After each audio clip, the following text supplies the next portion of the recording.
up, what up, what up? It's your boy Jane88. Make sure you like, comment, subscribe to the channel for the latest in battle rap recaps, predictions, hip-hop vlogs, documentaries, all that good stuff. Hit that subscribe button, notification bell to be notified anytime I upload a video.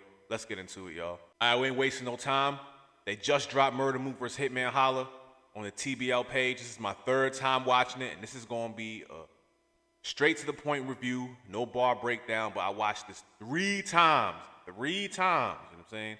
2 pay-per-view, 1 just now. Let's get into it. I'm going to try to upload this so y'all can see this recap. Number 1, first takeaway. This battle is an 8 out of 10. Very entertaining battle. For me, watching the main event 3 times, they did their job. Hitman did his job. Murda Mook did his job. Fantastic. Let's start with the first round. For the first round, Hitman Holla, he comes out swinging. He talks about Murda Mook. He touches a little bit on the topic about his living situation, which he gets to his third.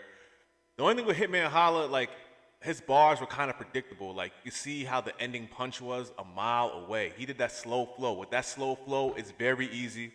It's very easy to predict. Now, I'm saying, like, I do music, and a lot of battle rap fans, they're into music, they know bars, stuff like that. But Hitman Holla, even though he had the delivery, he wasn't really performance-based this battle, which I was surprised. I guess he wanted to show, like, everybody that he could spit with them. He should have stuck to the performance, in my opinion.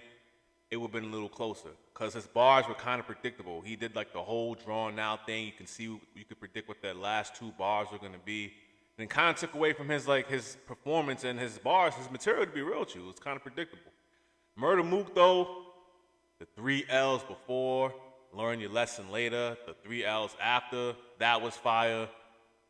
The whole cassette scheme, that was fire. He just did more, man. He got the crowd off of the first 2 bars, yo. And he's not even home. He's further away than Hitman Holla is. I just think Mook, for the first round, he pretty much knew what he had to do. He captivated the crowd. I think the 3L bar was fire. The cassette bar, like I mentioned, was fire. He just broke down pretty much the whole burping with the smack burping to get like a reaction with the whole burp and smack. That was fire. Those 3 off the bat, those 3 haymakers off the bat pretty much got them round for him. It's like, and it helped that Murda Mook went second. I know he said in the prior interview he was going to go first, but he went second. I think he just pretty much visualized how the crowd was, and, you know, going second in battles, that's pretty much an advantage, to be real with you. The crowd remembers what you said last. Unless your first is extremely fire and you're that confident, 70% of the time, you're going to go second. That's what Murda Mook did. And Murda Mook, I think he edged the first.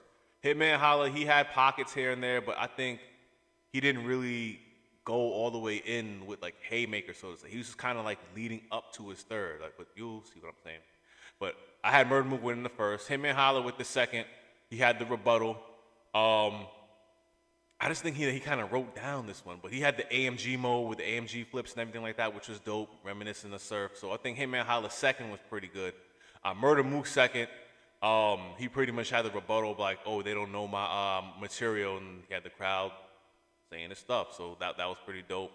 I just think the second round, Mook, he was counter-writing pretty well in this battle. He wasn't on the on the aggression, because, you know, Murda Mook's, if you watch Murda Mook from back in the day, a lot of his battles, especially his older battles, he's kind of like, he's like an offensive, he was an offensive writer, but I think he started counter-writing once he went into the URL era, because people have stuff on him. Since you're a legend, I think what the legends should do is pretty much counter-write.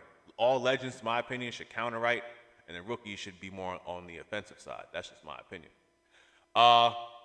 He had some mic trouble too, which kind of took away from his second, because he was cooking and the mic was kind of like got in his way. So I'm like, So if you want to give Hitman Holla the second round, you can, but I think Mook, he did just enough to edge that second. So from my opinion, Mook edged the second, clearly got the first. The third round, here's what the thing with the third round is.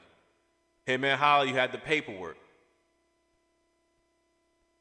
The round wasn't executed right. If it was like an angler, like a T-top, even a Loso, if they had that paperwork angle, they would have executed it better. Hitman Holla, he's not really an angler, so to say. He's better with, like, the gun bars, performance, you know, the first round, the remix. Oh, Murda Mook with the remix, with the second round with the remix with Murda Mook.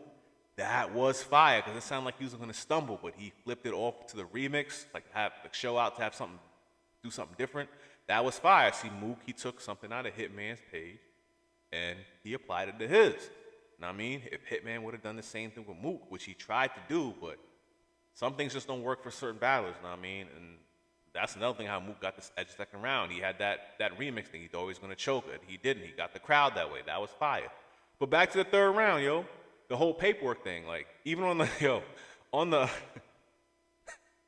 on the live chat, it said, like, the paperwork was blank. I couldn't really tell. Maybe they're just trying to be funny, but they said the paperwork was blank. Then you're putting this business out there, and people ain't going to really care like that. And Mook kind of addressed it. He had the live about touching on it here and there, pause if necessary. So this was addressed, and like people, they kind of like the story about like how like you in the past you were like you had a vice, like how you came up from your vice and now you're like 10 times better. Like people like to hear that stories, but you just putting it out there like, oh, you did this, yo, your rent's $950. When I heard that, I was like, $950 in New York? That's a steal. That's actually a flat. That's not like, you kind of not like bashing them because like the everyday person, they kind of struggling too. So you kind of like, to be real with you, you kind of like throw it in their face like, oh, your rent is cheap. Like you ain't doing all this, da da da da. But it's like, yo, having $950 rent in New York, if you could finesse that, that's fine. If you have $950 rent anyway, that's fine. Because times is crazy right now. But then you had the whole angle about the girl the girl graping him and all that stuff. Like he was graping the girl with 3 other people, which his name is not Jonathan, his name is John, because he said it in the Jay Mills battle. It's like, my name is not Jonathan, it's John. He said this like mad times, like literally 20 years ago. So that angle is null and void. And then Murda Mook, he had the seller, but the third round, Hitman, he didn't execute the third round, and it just fell flat. Like, you had an opportunity, and it just fell flat, to be real with you. The Murda Mook with the third round, man. The whole seller to the attic, when he said that seller to the attic, that was crazy. The Houston, we had a problem.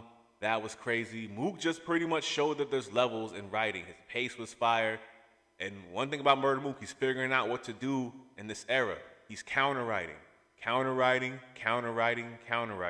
If you're a vet, counter-write. I'm telling you, if you counter-write as a vet, you're going to win these battles, which he's doing. And he's been doing fantastic, man. Murda Mook, Gentleman's 30.